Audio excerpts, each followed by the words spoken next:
gracias, Ismael. Muchas gracias por tu amable presentación. Es un placer estar hoy aquí en Madrid, una ciudad que me trae muy buenos recuerdos, para hablar de este proyecto sobre estratificación endógena en experimentos aleatorios.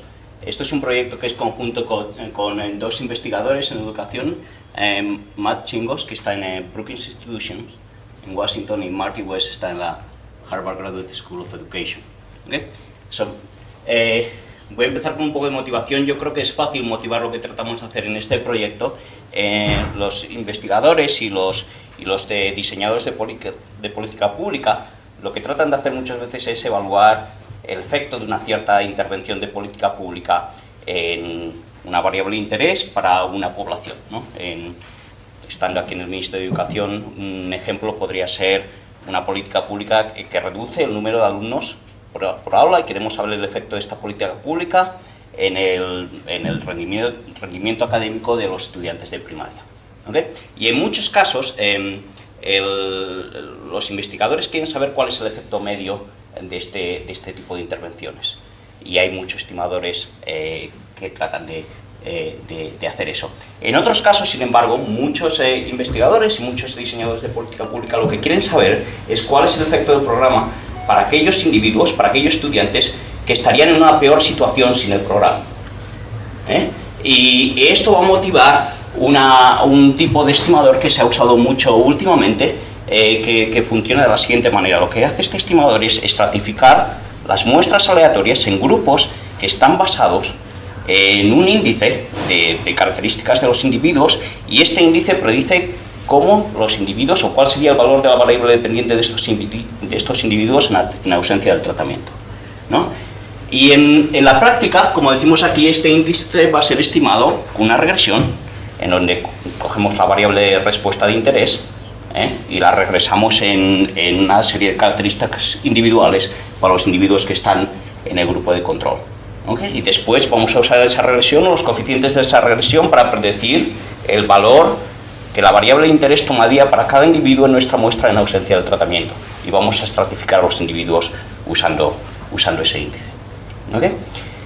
Vamos a demostrar que este tipo de estimador produce sesgos que son sustanciales en muestras finitas, en las muestras que tenemos que utilizar. Nunca tenemos muestras infinitas. Y estos sesgos son tan grandes, como veremos, van a dominar nuestras conclusiones cualitativas y cuantitativas de los estudios empíricos. Vamos a proponer estimadores alternativos y vamos a estudiar sus propiedades. Esa es la agenda para hoy. Voy a empezar con un poquito de notación. Y va a ser nuestra variable de interés.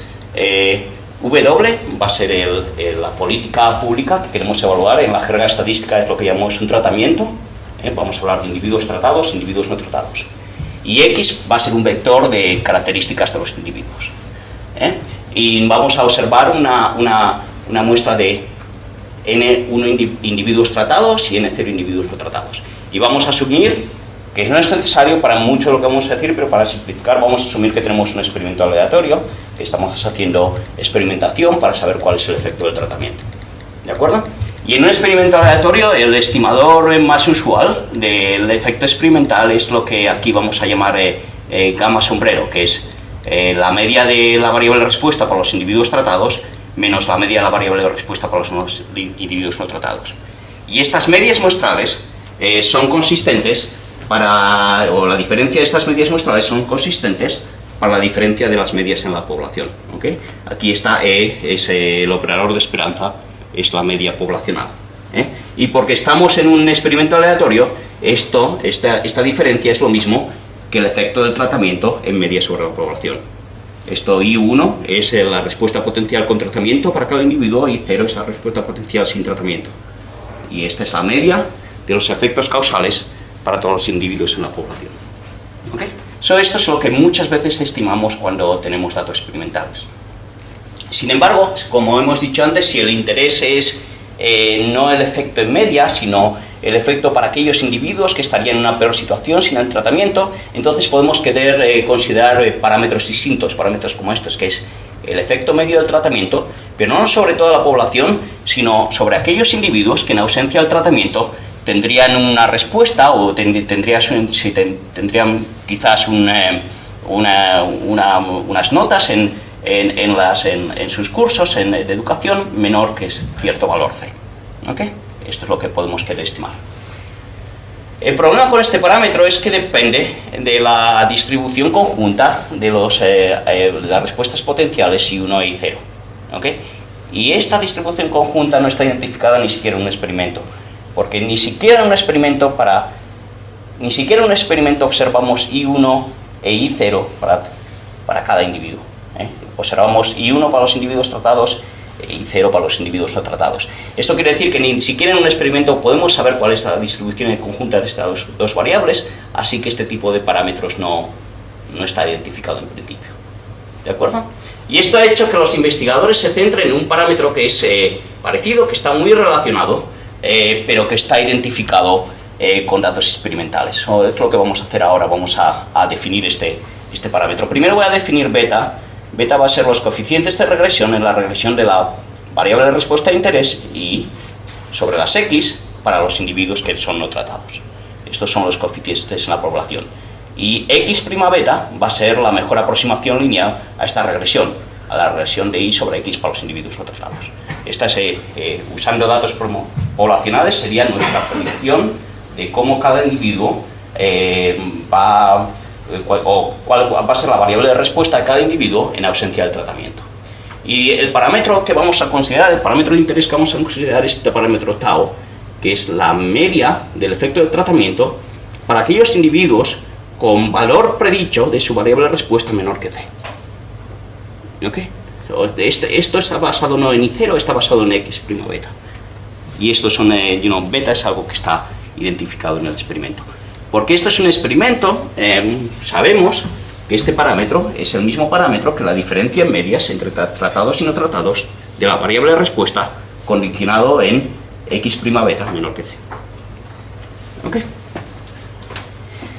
Si la regresión es lineal, de verdad, que es algo que no vamos a asumir, nosotros en principio no vamos a asumir, pero si la regresión fuera lineal, y si la regresión de I0 en X es lineal, tenemos que entonces tau es la diferencia, la media del efecto del tratamiento para aquellos individuos con esperanza de I0 dado X menor que C. ¿Okay? En general, la regresión sabemos que no va a ser lineal, pero que lo que va a ser tau es la media del efecto de tratamientos para aquellos individuos con valor predicho de I0 menor que C. ¿Okay?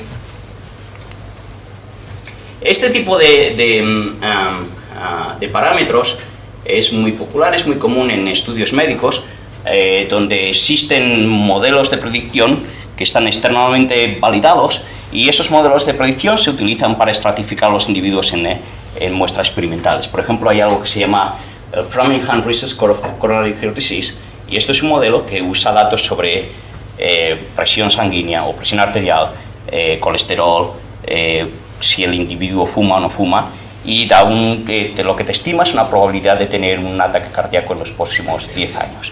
Y los individuos en estudios experimentales sobre tratamientos para problemas cardíacos pueden ser estratificados en base a este Framingham Risk Score.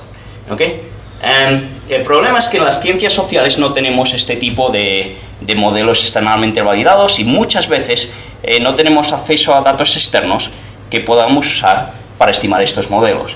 Entonces una solución que la gente ha usado para este problema es estimar estos modelos directamente en la muestra experimental, usando los individuos que están en el grupo de control.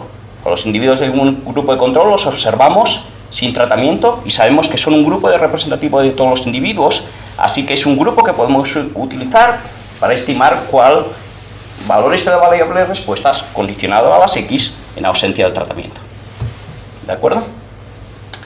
Vamos a llamar esta práctica, en este proyecto le llamamos estratificación endógena, y eso es claro por qué, porque vamos a usar datos de la variable endógena, de la variable de respuesta, para estratificar los individuos. ¿Ok?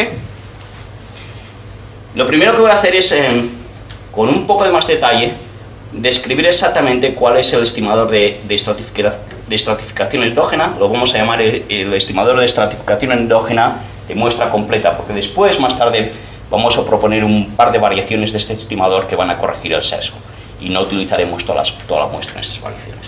Este estimador de estratificaciones endógena de muestra completa se puede computar en 4 etapas, ¿no? En la primera etapa lo que vamos a hacer, vamos a estimar estos beta sombrero, que hemos hablado antes, que es la regresión de la muestra de la variable dependiente y en las variables independientes x para los individuos no tratados. Para los individuos no tratados, 1 menos w toma valor 1, porque w toma valor 0.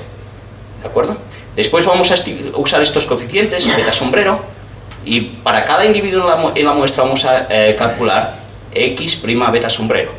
Y x' beta sombrero va a ser nuestro predictor de cuál sería el valor de la variable respuesta para estos individuos en ausencia de tratamiento. ¿Ok? Después vamos a dividir los participantes en el experimento en grupos que están basados en estos x' beta sombrero. Y típicamente, no siempre, pero típicamente los investigadores en los estudios que hemos visto usan 3 grupos. Normalmente usan el grupo con valores bajos de la predicción, el grupo con valores medios y un grupo con valores altos. ¿De acuerdo? Y al final lo que hacemos es, para cada uno de estos grupos vamos a comparar los valores la media de las variables respuestas para los individuos tratados y los individuos no tratados. ¿Okay? Hacemos estos 3 grupos, para cada grupo comparamos los tratados y los no tratados, y entonces eso típicamente es interpretado como el efecto del tratamiento para aquellos que más lo necesitan no tanto, y para los que menos lo necesitan del tratamiento. ¿Okay? Este estimador lo vamos a decir que es el estimador no ajustado, porque hay otro estimador que se utiliza en la literatura, que es para cada uno de los grupos, en vez de comparar directamente tratados y no tratados, lo que hacen es correr una regresión de la variable respuesta en las x y un indicador del tratamiento, y después seleccionan el coeficiente del tratamiento, y eso es lo que vamos a llamar el estimador ajustado por los valores de las x.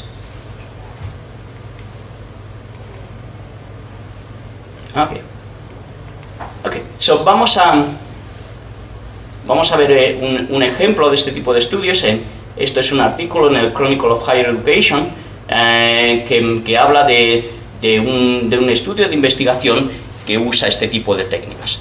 ¿De acuerdo? El estudio se llamó Conditional Cache Transfers and College Persistence, Evidence from a Randomized Need-Based Grant Program. So, ¿qué es este experimento? Bueno, este experimento pasa en Wisconsin, en Estados Unidos, y tiene un grupo de 600 alumnos universitarios, y estos 600 alumnos universitarios reciben una beca de $1.750 por semestre por hasta 10 semestres. ¿Okay? Después tienen otro grupo de control de 900 estudiantes que no reciben esta beca.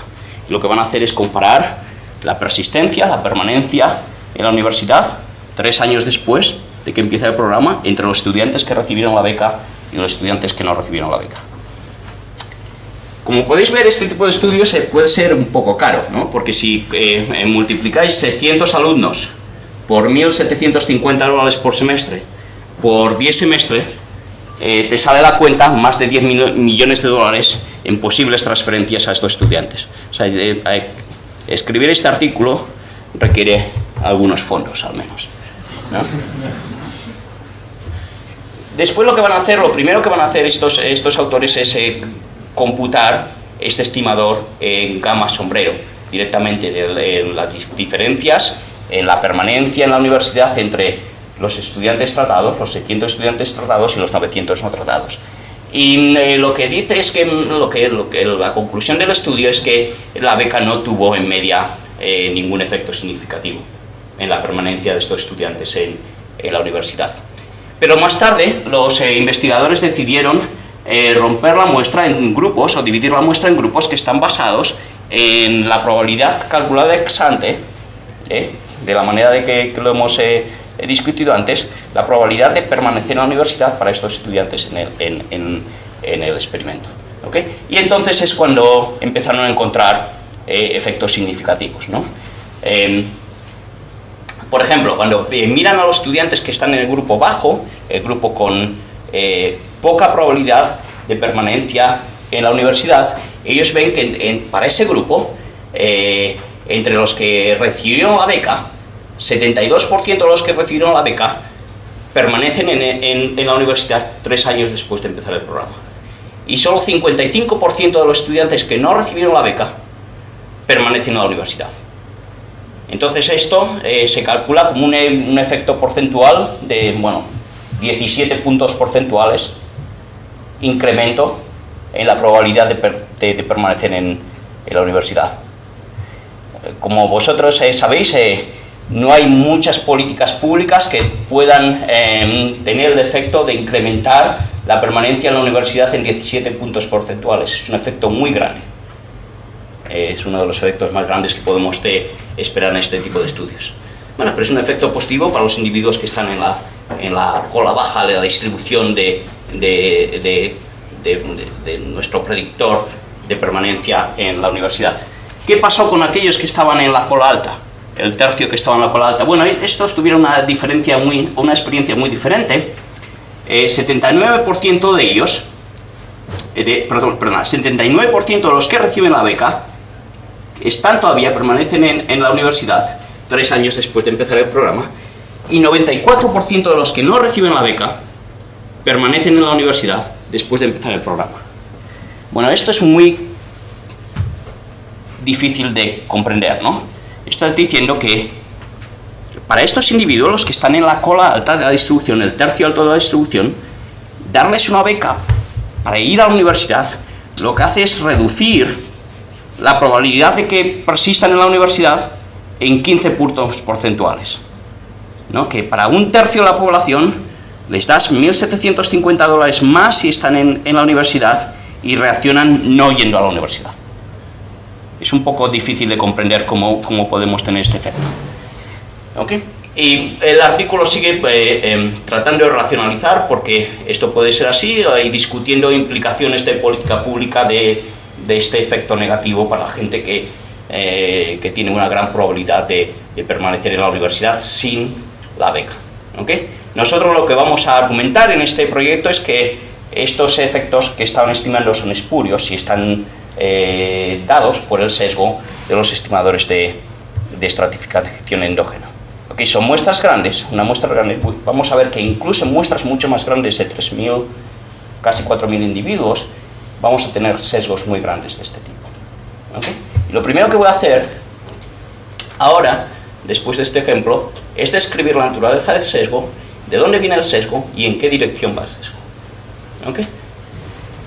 Vamos a suponer, para simplificar, que como en este estudio vamos a estratificar los individuos en 3 grupos: el grupo bajo, el grupo medio y el grupo alto, en nuestro predictor de la respuesta sin el tratamiento.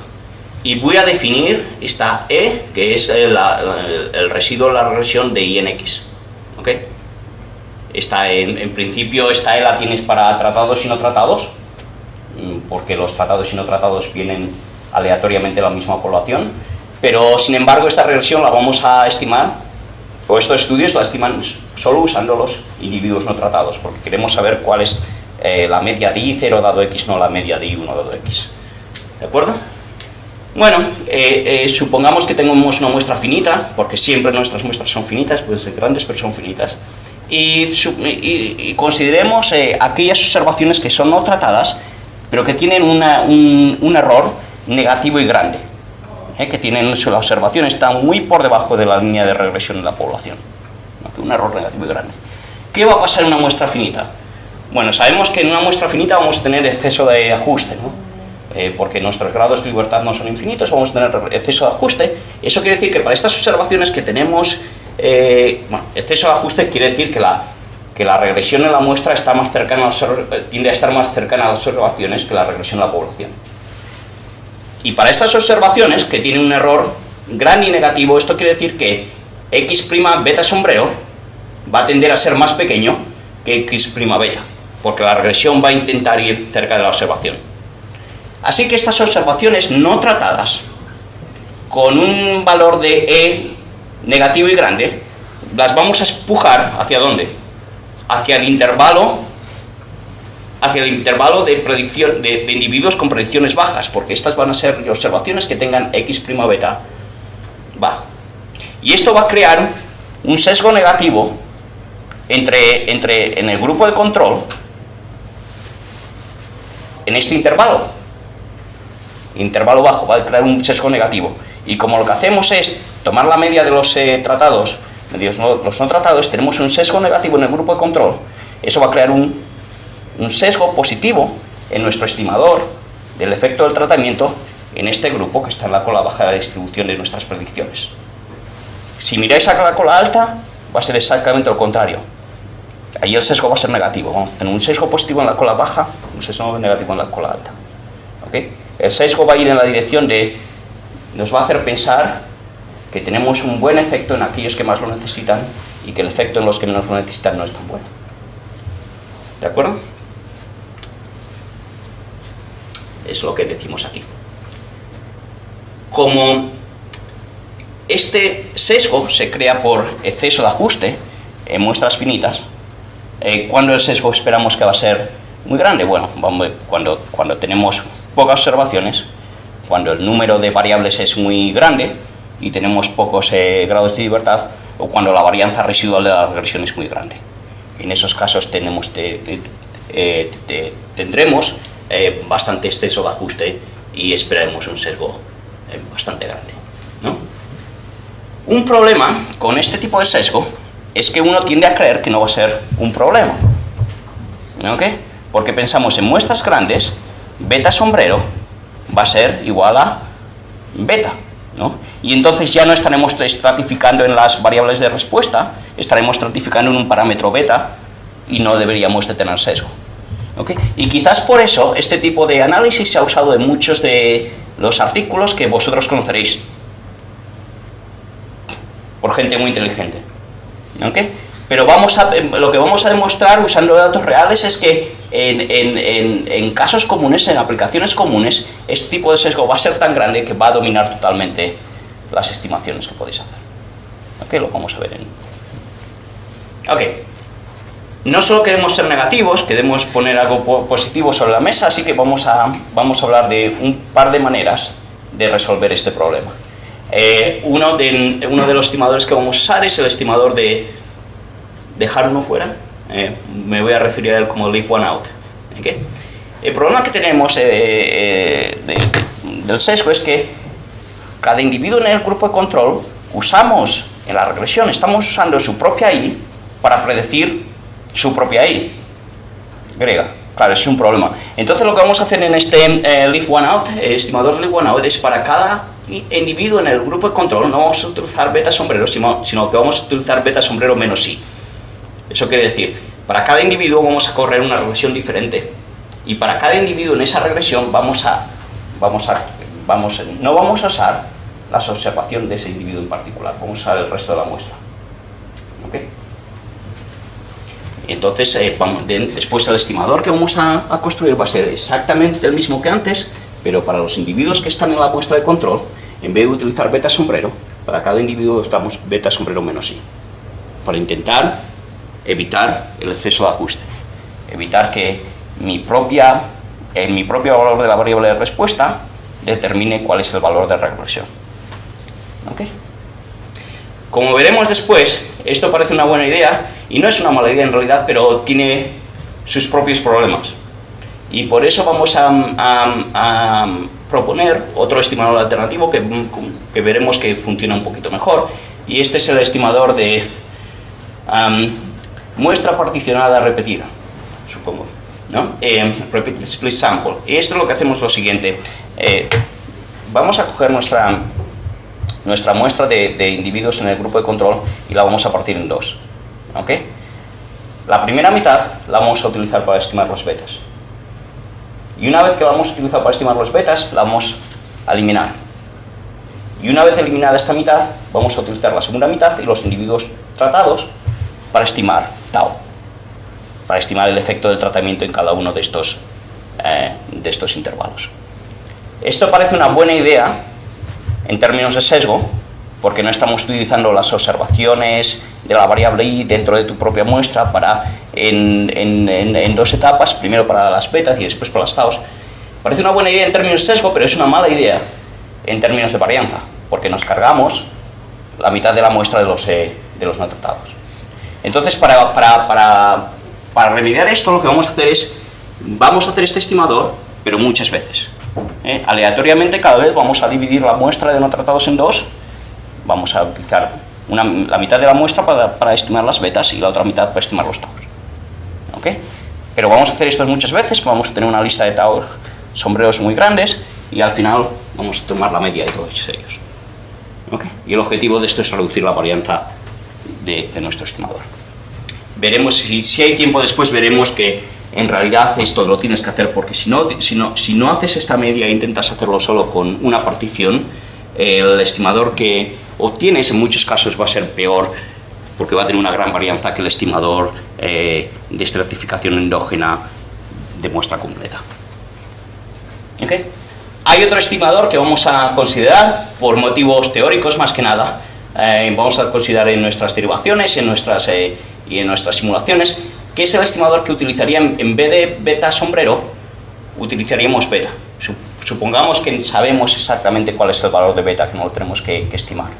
Este es el estimador que llamamos unfeasible o no factible, porque en una aplicación empírica no sabemos el valor de beta, lo tenemos que estimar. En nuestras simulaciones lo sabemos, porque lo imponemos nosotros. Y una cosa que vamos a hacer es vamos a comparar nuestros estimadores factibles con este estimador no factible. Algo curioso que va a ocurrir es que algunos de nuestros estimadores factibles en realidad van a dominar al estimador no factible. El estimador no factible no es siempre el estimador que deberías utilizar, incluso si conoces las betas. ¿Okay? He dicho antes que vamos a demostrar que la estratificación endógena con muestra completa genera grandes sesgos en aplicaciones comunes. Vamos a estudiar esto en dos aplicaciones. Lo hemos hecho con más, pero hemos elegido estas dos aplicaciones para poner el artículo porque en estos dos casos podemos daros los datos.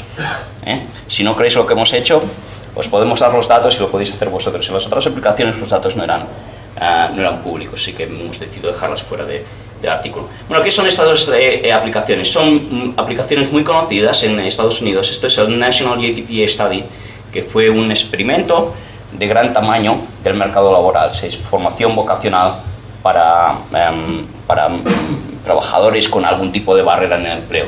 Como podéis ver aquí, la muestra es bastante grande, tenemos 2.530 trabajadores, ¿de acuerdo?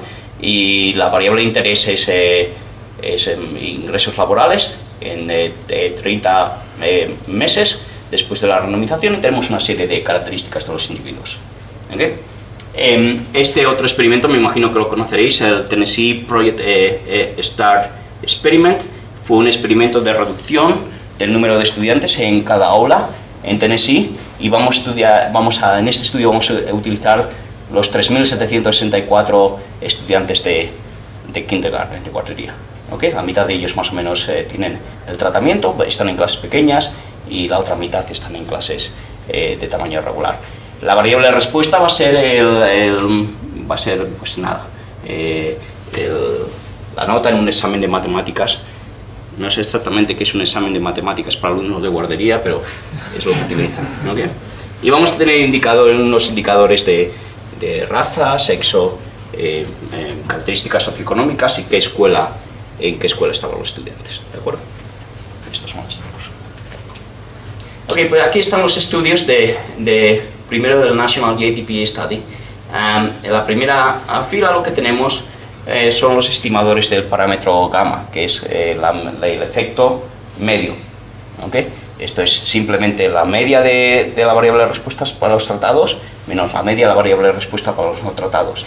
Y podemos ver que es un efecto de unos $1.500 sobre los ingresos laborales. Esta estrellita aquí dice que es significativo al 10%.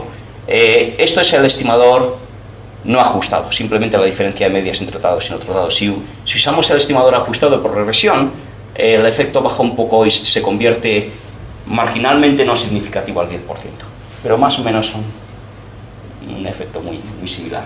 ¿Qué es lo que esperamos? Porque es un experimento aleatorio. Si hacemos diferencia de medias o hacemos regresión, no debería cambiar mucho. ¿Qué pasa cuando utilizamos estratificación endógena? Bueno, esta fila que tenemos aquí muestra los valores que vamos a obtener utilizando nuestro estimador de estratificación endógena de muestra completa, ¿de acuerdo? Y aquí lo que veis es que tenemos un valor del estimador muy alto para los individuos en el grupo bajo de predicción, ¿de acuerdo? Es bastante más alto que este efecto medio, es de $2.380, es significativo al 5%, ese es lo que dicen las dos estrellitas. Para los otros dos grupos, bueno, para el grupo alto tenemos también un efecto estimado alto, pero el error estándar es tan alto que no podemos decir que tengamos mucha evidencia estadística de un efecto, ¿de acuerdo? Y si hacemos esto con regresión en vez de con diferencias de medias, tenemos resultados similares. O sea que aquí lo que diríamos, si hiciésemos esta estimación y nos quedásemos aquí, diríamos que tenemos evidencia estadística de que este programa está afectando especialmente a aquellos individuos que en ausencia de este programa de formación tendrían ingresos bajos en el mercado de trabajo. ¿Ok? Lo que vamos a hacer siguiente es vamos a aplicar el estimador de If One Out y vamos a aplicar el estimador de Repeated Split Sample. ¿Ok? Y cuando lo hacemos, una cosa que podéis observar inmediatamente es que los resultados cambian completamente. Ahora están los efectos, son aquí, ¿no? Están en la parte alta de la distribución de la variable de predicción, tanto en los estimadores ajustados como en los no ajustados, y muy poco efecto no significativo para los otros grupos. Si utilizamos estos estimadores, nuestra conclusión es totalmente la opuesta. Lo que diríamos es que este programa está afectando a aquellos individuos que lo harían relativamente bien, que tendrían relativamente altos ingresos en ausencia del programa. Y estos efectos son muy grandes, son más del doble que el efecto medio calculado antes. ¿De acuerdo?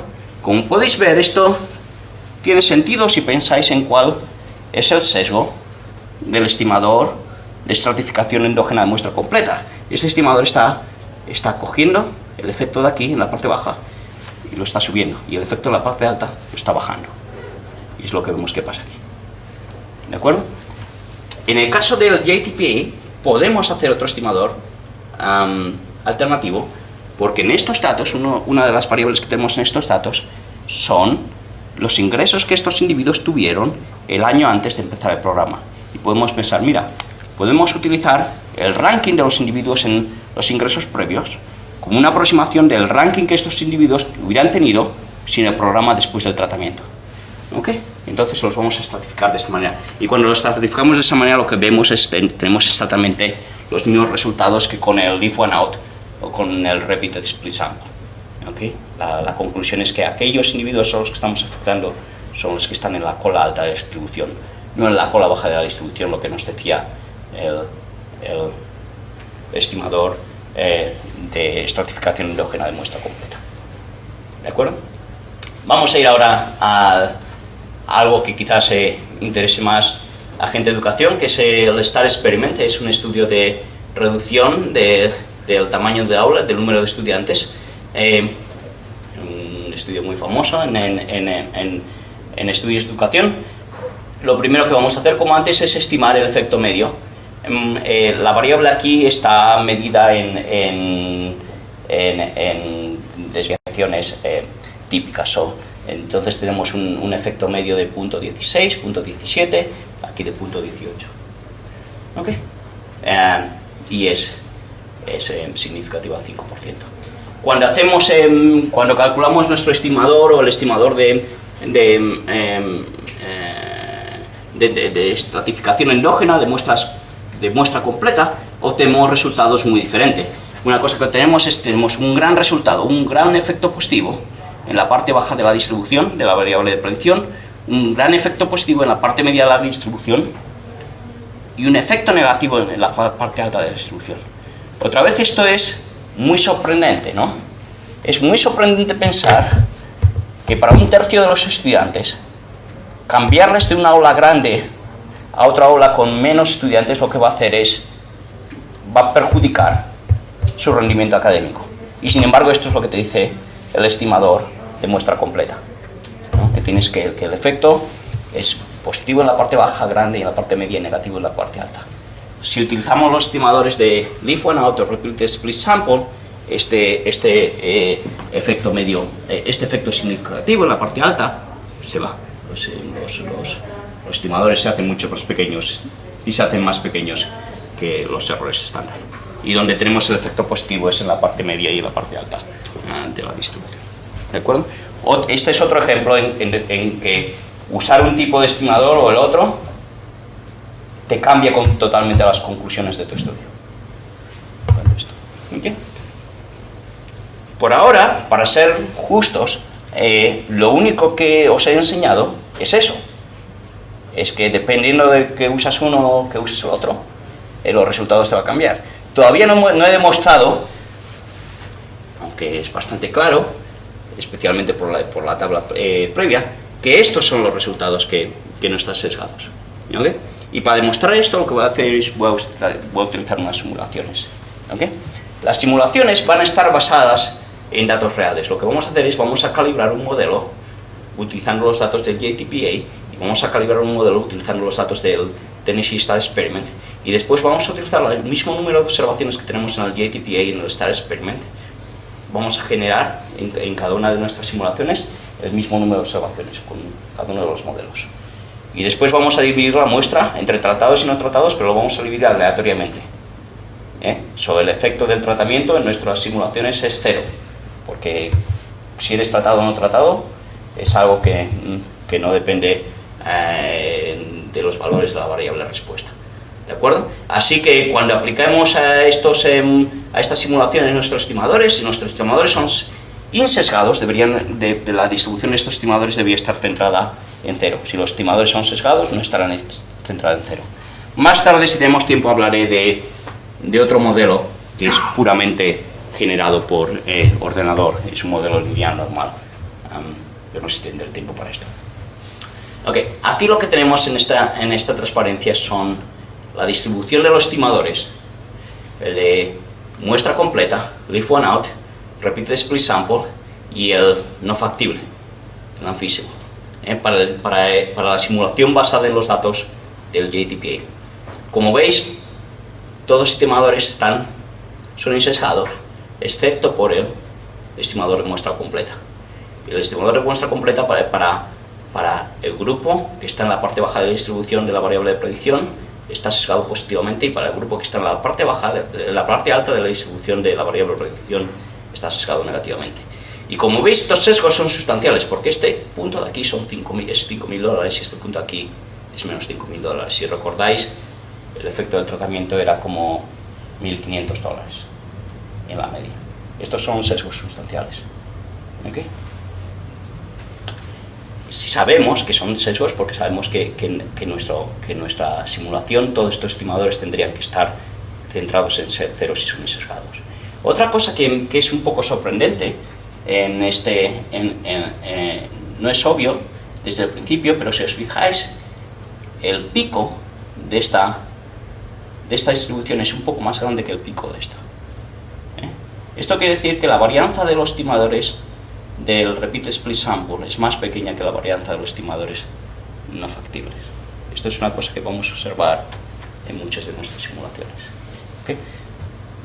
Y es una cosa que es buenas noticias. Te dice que está reduciendo tanto la varianza. Hacemos 100 repeticiones y con 100 repeticiones estamos reduciendo tanto la varianza que incluso domina ligeramente al estimador no factible.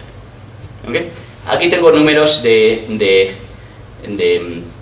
sesgo y esto es error cuadrático medio, la raíz cuadrada del error cuadrático medio. ¿Okay? ¿Qué nos dice esta tabla? Bueno, nos dice que el estimador de muestra completa está muy sesgado. El sesgo es positivo para el grupo bajo, el sesgo es negativo para el grupo alto, y los sesgos son sustanciales. Aquí tenemos un sesgo de $1.000 en cada lado. ¿Okay? Los demás estimadores son insesgados prácticamente, pero el Leaf One Out no es el que se comporta mejor en términos de sesgo. ¿Okay? El Leaf One Out todavía tiene algo de sesgo. Si os fijáis, el sesgo va en la dirección opuesta al estimador de muestra completa. los otros estimadores tienen menos sesgo. Aquí hay un estimador que llamo SSS, esto es Single Split Sample. Vamos a hacer split sample, pero solo una vez, sin repetirlo. Esto se ha hecho en algunos estudios. Y vais a ver, este estimador es buenísimo en términos de sesgo, como os podéis imaginar. Pero después, cuando miramos a la raíz cuadrada del error cuadrático medio, recordad, el error cuadrático medio es el sesgo más la varianza. Y vamos a calcularlo y vamos a poner la raíz cuadrada. Cuando miramos al error cuadrático medio, vemos que el estimador de estratificación endógena de muestra completa domina en realidad al estimador de una sola partición de la muestra. ¿Okay? O sea, esto te dice que si quieres particionar la muestra para evitar tener sesgo, lo puedes hacer, pero lo tienes que hacer muchas veces, porque si no vas a tener muchos problemas con la variante. ¿Okay?